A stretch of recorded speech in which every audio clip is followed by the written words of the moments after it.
Bismillahirrahmanirrahim. Assalamualaikum warahmatullahi wabarakatuh. Apa kabar mitra muslim? Ketemu lagi dengan saya Feti Aisyah. Kali ini dalam Jelita, Jendela Inspirasi Wanita. Mudah-mudahan sehat semua ya mitra muslim, dan Allah senantiasa karuniakan kita usia terbaik di penghujungnya, amalan terbaik di akhirnya, dan hari-hari terbaik adalah hari-hari ketika berjumpa dengan Allah Subhanahu wa taala.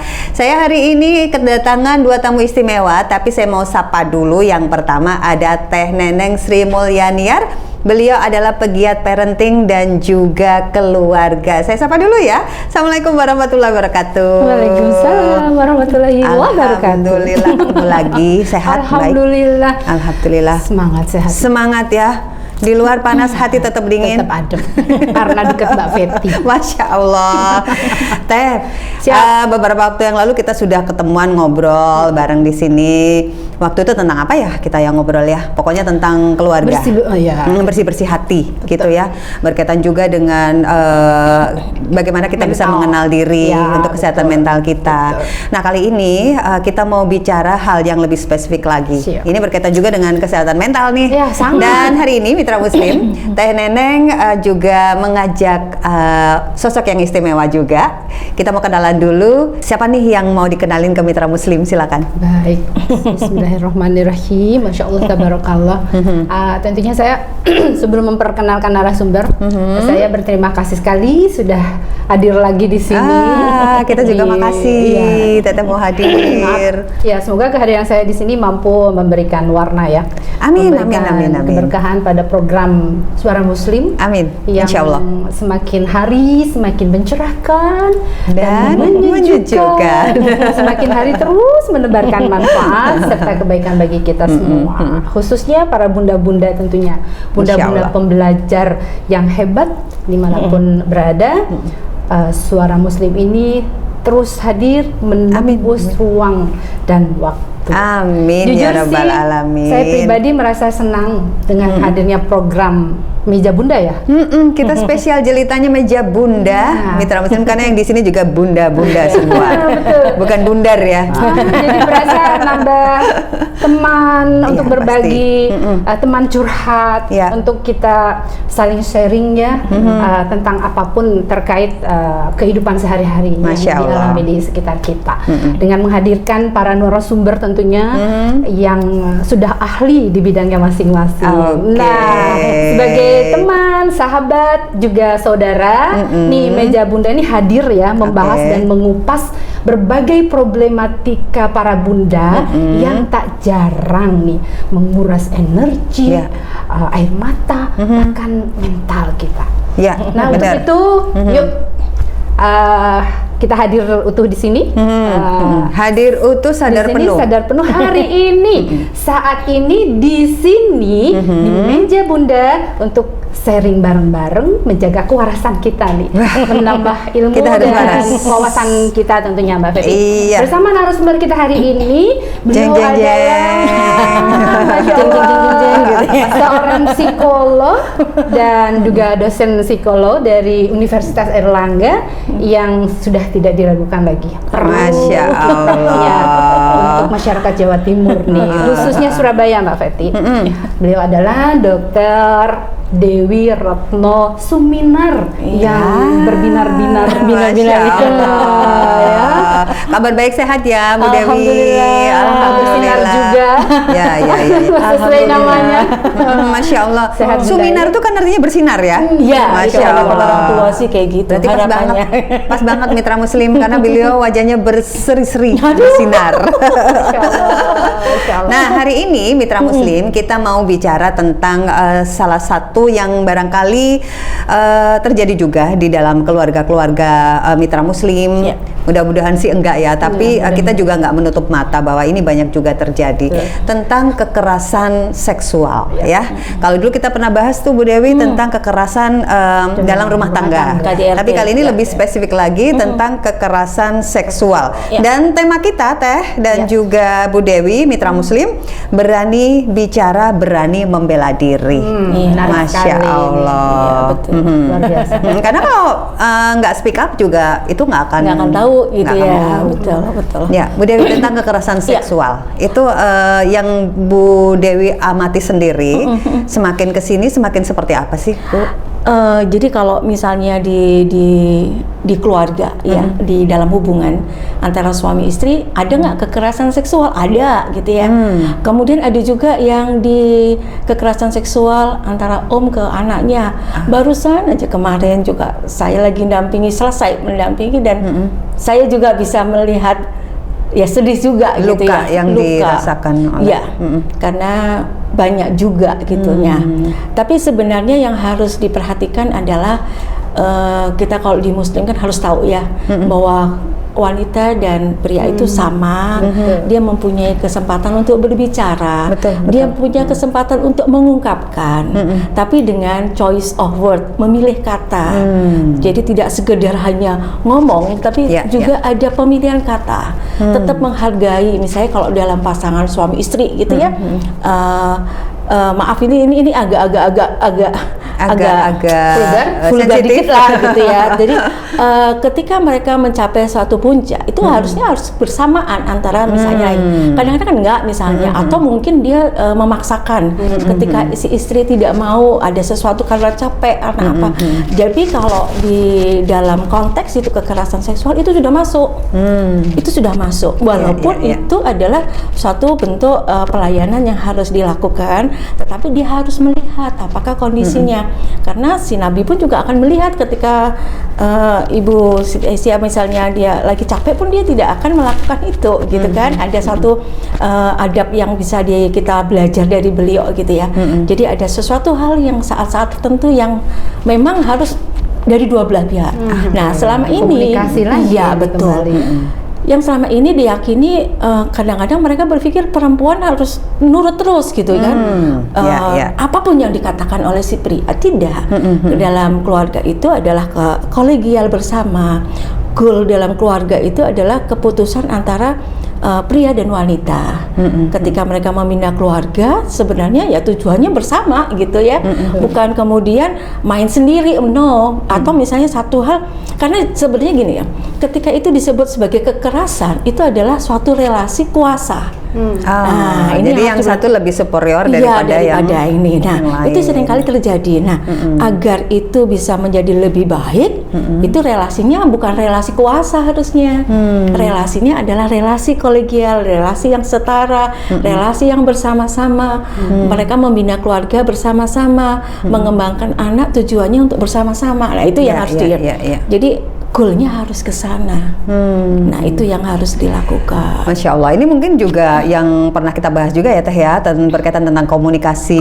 Tentu kita meyakini bahwa Rasulullah SAW ini kan manusia yang paling sempurna, teladan bagi kita. Bahwa beliau itu sebaik-baik suami dan bagaimana beliau begitu memuliakan wanita. Artinya hal-hal yang privacy seperti ini, yang sangat harus melibatkan dua pihak. Itu juga harus dikomunikasikan. Iya, betul. Gitu. Jadi memang seperti itu. Jadi ini yang harus kita siarkan juga ya, karena seringkali menganggap maaf ini suatu case yang pernah kami hadapi juga ketika ada seseorang yang merasa diperlakukan tidak nyaman oleh si pasangannya, itu beliau menganggap bahwa saya perempuan harus terlalu, itu loh, manut, sehingga melayani sepenuh hati meskipun dia sendiri juga dia menjadi orang yang akhirnya tidak sehat mental kan, dia menjadi orang yang takut, dia menjadi tersiksa gitu ya. Padahal itu kasus-kasus yang pernah dilakukan karena dia diperlakukan seperti itu gitu loh. Apalagi diperlakukan dengan suatu kekerasan. Jadi ini benar-benar case real, tapi saya tidak akan menyebutkan, tapi saya mencoba untuk mencontohkan bahwa case seperti itu ada dengan keyakinan yang seperti itu. Nah, keyakinan itulah yang harus mulai dihilangkan. Dan ini mungkin bagi perempuan harus berani mengatakan tidak atau jangan sekarang. Nah, ada dua kalimat yang harus dilatih. Tidak dan jangan sekarang. Tapi ini nggak ada kaitannya dengan feminisme ya? No, tidak. Karena kan kadang masyarakat tidak bisa membedakan. Maksudnya gini, terlalu tipis bedanya gitu antara kita mengatakan tidak atau jangan sekarang dengan feminisme itu sendiri berkuasa lagi atas orang lain gitu. Karena kalau kita mengandung pada feminisme kan kembali lagi yang satunya lebih kuasa. Jadi kita tidak membicarakan tentang relasi kuasa gitu ya. Relasi kuasa itu kan seringkali dianggap yang satunya lebih kuasa daripada yang lain. No, tidak itu. Jadi yang harus dilakukan di sini kita akan membahas bahwa seorang wanita harus belajar asertif. Itu yang disebut dengan asertif. Jadi berani mengatakan tidak atau jangan sekarang tanpa menyinggung perasaan orang lain. Tadi pilihan kata ya, choice of word tadi ya. Iya, betul. Karena itu tidak menyinggung kan perasaan orang lain. Ya. Teh tadi Bu Dewi bicara tentang yang hubungan antara suami dan istri. Tapi Teteh sendiri melihat yang terjadi kekerasan seksual itu yang Teteh amati mungkin bisa dibahas juga dengan Bu Dewi tentang yang apa aja dari sisi mungkin apa namanya teman atau mungkin orang lain gitu, seperti apa Teh? Banyak sih ya kejadian-kejadian di luar sana ya Bu, yang kita kadang miris melihatnya. Anak-anak usia remaja lah katakannya atau bahkan di bawah usia itu sudah melakukan kekerasan terhadap pacarnya. Betul. Nah, ini pacaran maaf ya karena di Muslim sebetulnya tidak ada. Tapi kenyataan memang di masyarakat begitu banyak. Dan itu adalah lagi-lagi itu faktor apa sih Bun? Tentu kan gadgetnya yang luar biasa, yang dia lakukan sehari-hari, terus komunikasi dengan orang tua juga yang mungkin bondingnya dengan orang tua itu sangat jarang mungkin karena kesibukannya masing-masing. Nah mungkin itu yang harus ditingkatkan ya Bun ya. Bagaimana kita sebagai orang tua terus membersamai untuk hal-hal, menjaga hal-hal yang seperti itu. Jadi memang harusnya di sekarang itu ya, saya mengatakan kepada seseorang tuh kalau pacaran gitu ya, memang kan nggak boleh ya sebenarnya, tapi kan kita harus mengajak bahwa sebenarnya melalui pacaran saya tanamkan pada mereka bahwa itu adalah pengenalan karakter, pengenalan kepribadian. Jadi seringkali kepada para remaja itu saya memberikan tahu pada mereka bahwa ketika mereka mengajak, maaf biasanya istilah mereka ML gitu ya. Nah, mereka melakukan ML atau melakukan suatu hal yang kamu nggak suka dan kamu mau, itu berarti kamu sudah menempatkan relasi tadi, relasi kuasa. Berarti dia tidak sayang.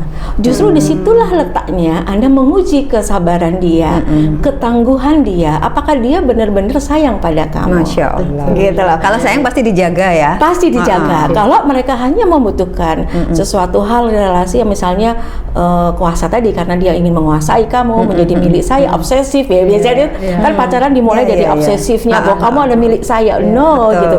Itu adalah ajang untuk saling mengenal. Oleh karena itu kalau pada para bunda-bunda yang sudah punya putra yang remaja, sering-seringlah menegur anak, gimana pacarannya, sehat nggak gitu, pacarannya sehat nggak ya, kalimat itu aja, sehat, kamu tetap menjadi diri kamu kan gitu ya, jangan sampai kemudian aku nggak menjadi diriku, aku nggak berani ngomong, lah itu berarti sudah nggak menjadi dirinya. Jadi kalau dalam psikologi sendiri atau dalam undang-undang, saya nggak tahu ya apakah ada undang-undang tentang itu ya, ketika anak-anak mungkin remaja atau di bawah umur itu melakukan hubungan seksual, apakah itu juga termasuk dalam kekerasan seksual? Ya, jadi gini, case-case yang sering kali terjadi adalah begini.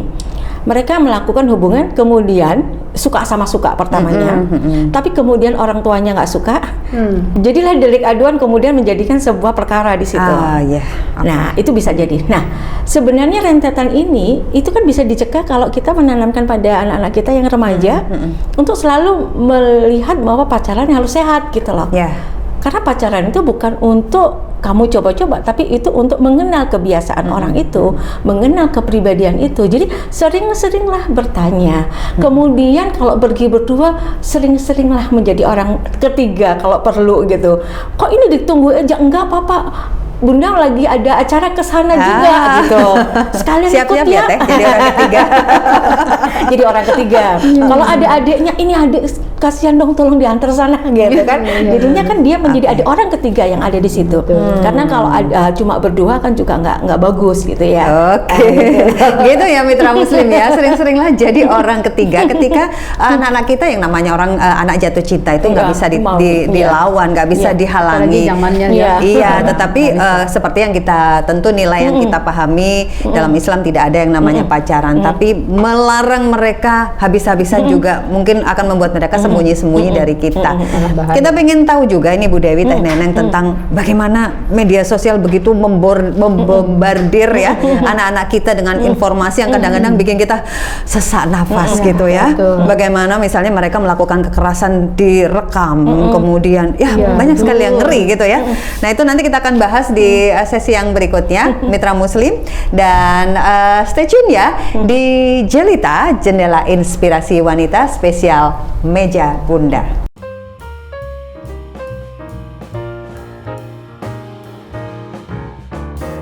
Ya, kita kembali mitra muslim dalam Jelita, Jendela Inspirasi Wanita spesial Meja Bunda. Ada Teh Neneng Sri Mulyani dan juga Bu Dewi. Hari ini kita ngobrolin tentang kekerasan seksual ya.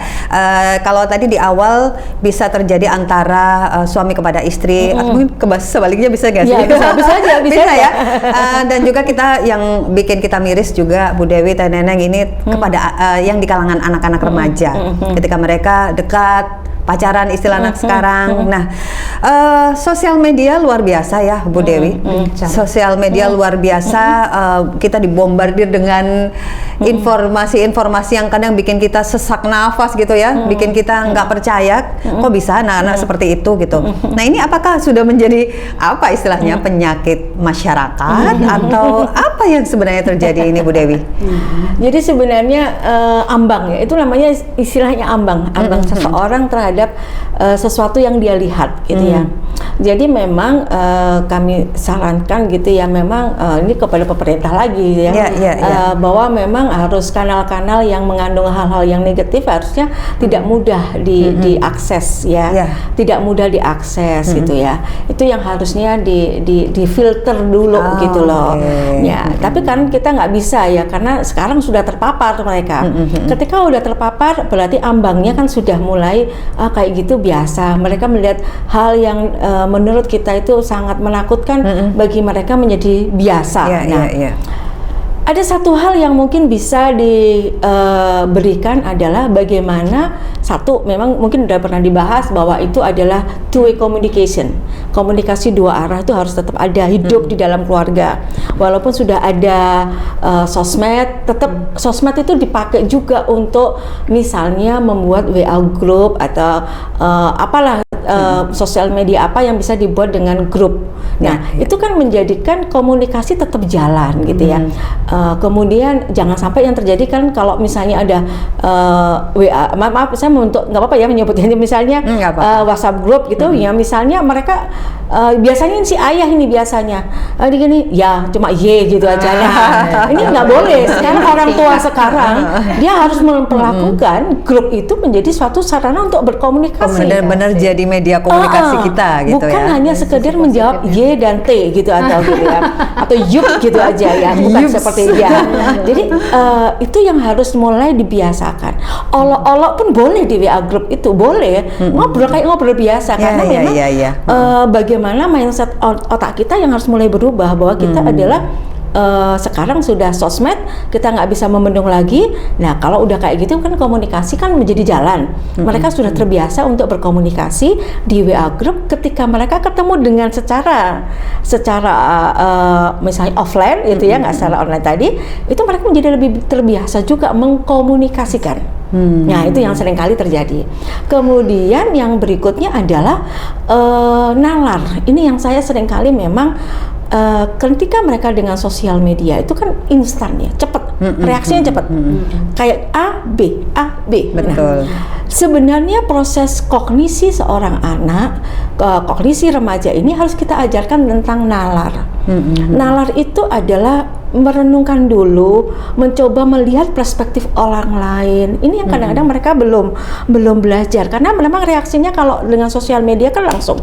Iya. Nah, inilah yang kenapa di negara-negara maju mereka sudah menggunakan misalnya bagaimana membentuk human ketika di era teknologi. Nah, salah satu yang paling penting adalah kemampuan mereka untuk nalar ini.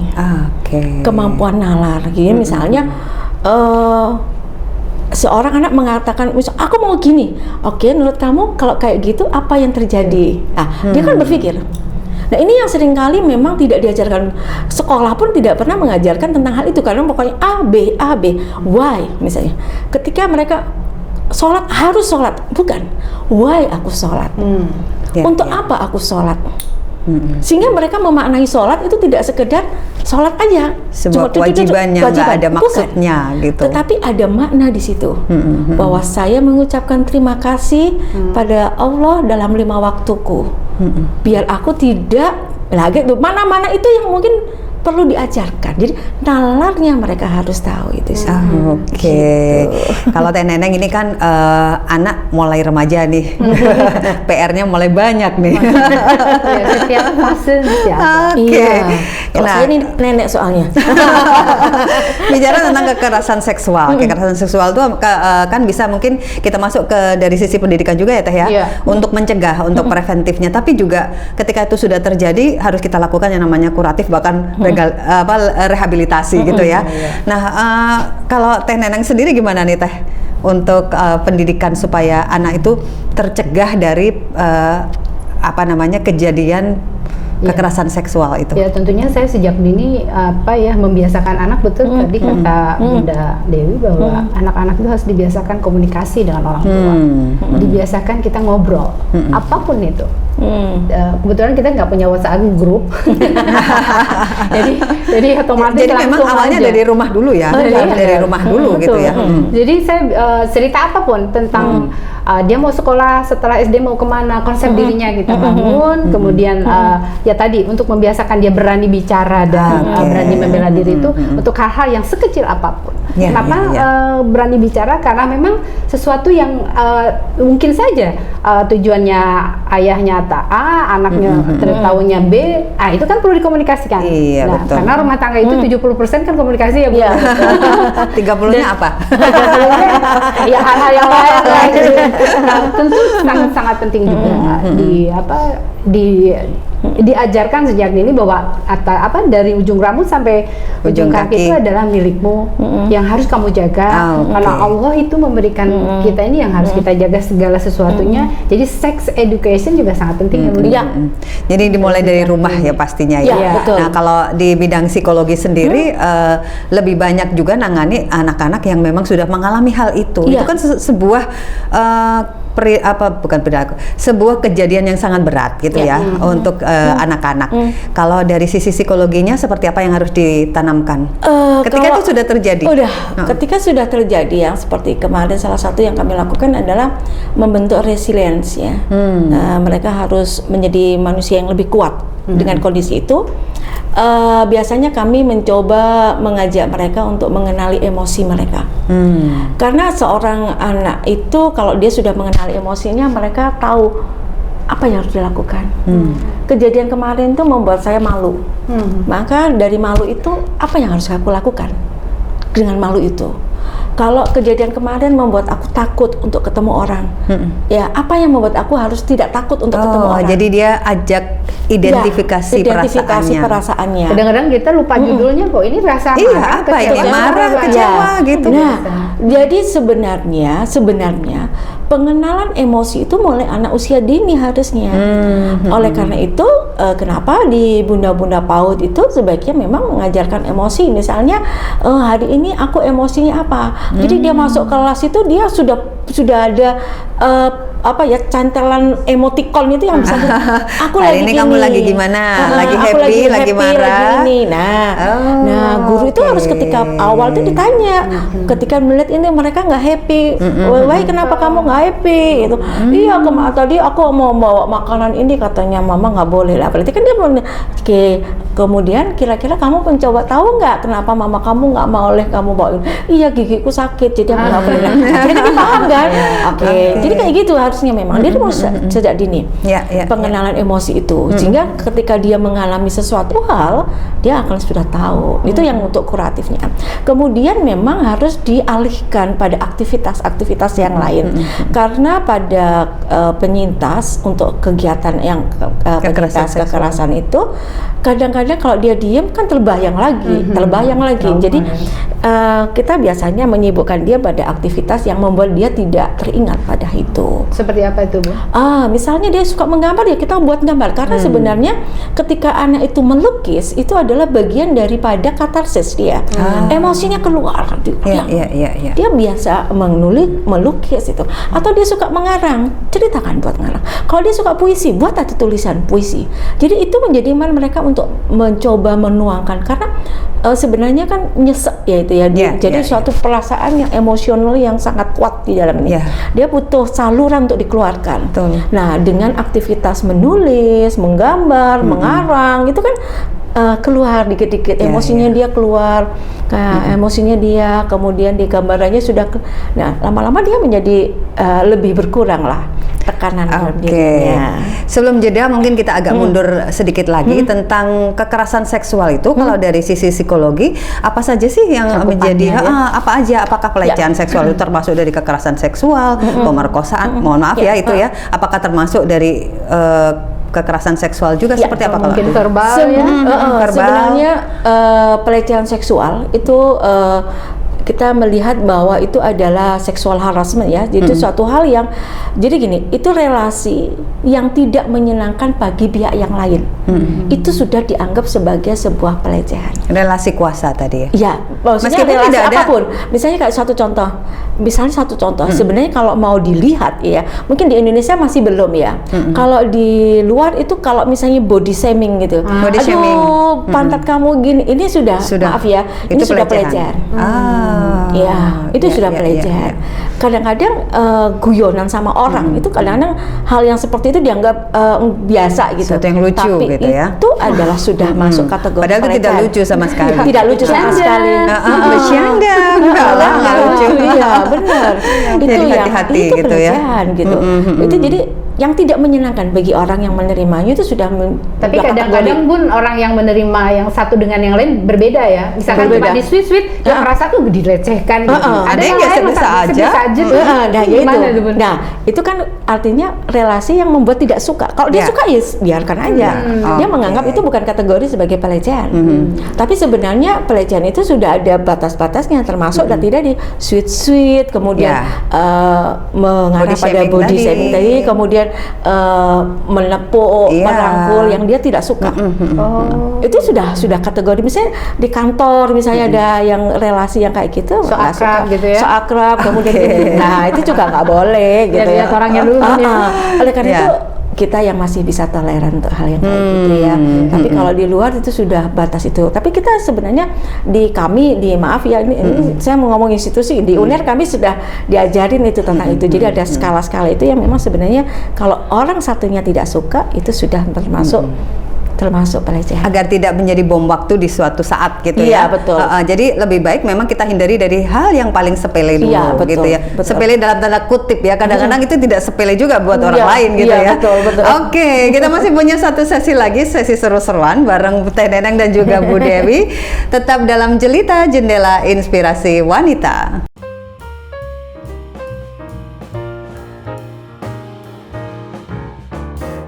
Ya, kembali lagi dalam Jelita Jendela Inspirasi Wanita. Kali ini spesial meja bunda.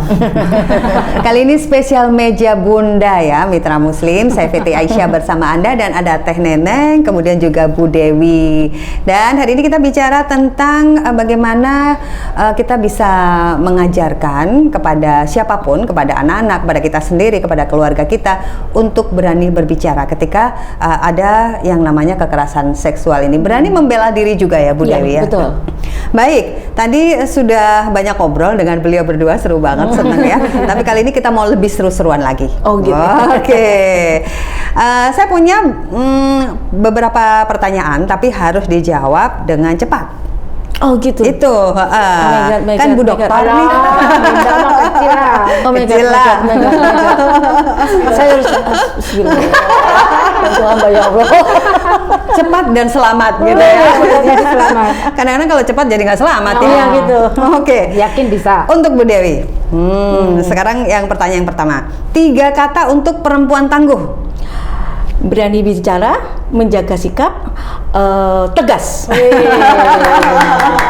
Itu yang 1, 2 itu tadi bukan kata ya, Ca ya? Nggak apa-apa ya?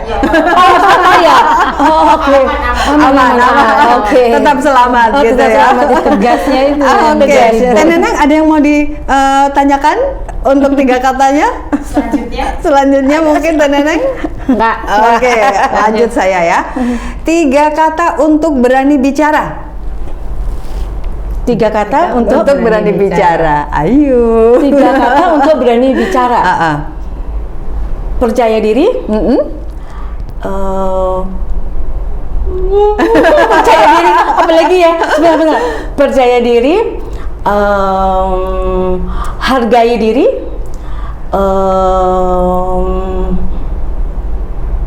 Perhatikan orang lain.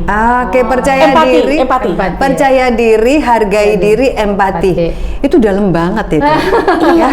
Jadi memang kita harus apa namanya? Ada diri sendiri dihargai. Kita harus percaya diri, kemudian empati. Tapi juga harus memperhatikan orang Choice of lain. tadi. Oh, Masya Allah. Nah, kan tadi kita kan temanya berani bicara, berani membela diri. Sekarang 3 kata untuk membela diri. Oke. Latihan fisik. Mantap. Kunci bisa pakai senjata ya? Iya, latihan fisik.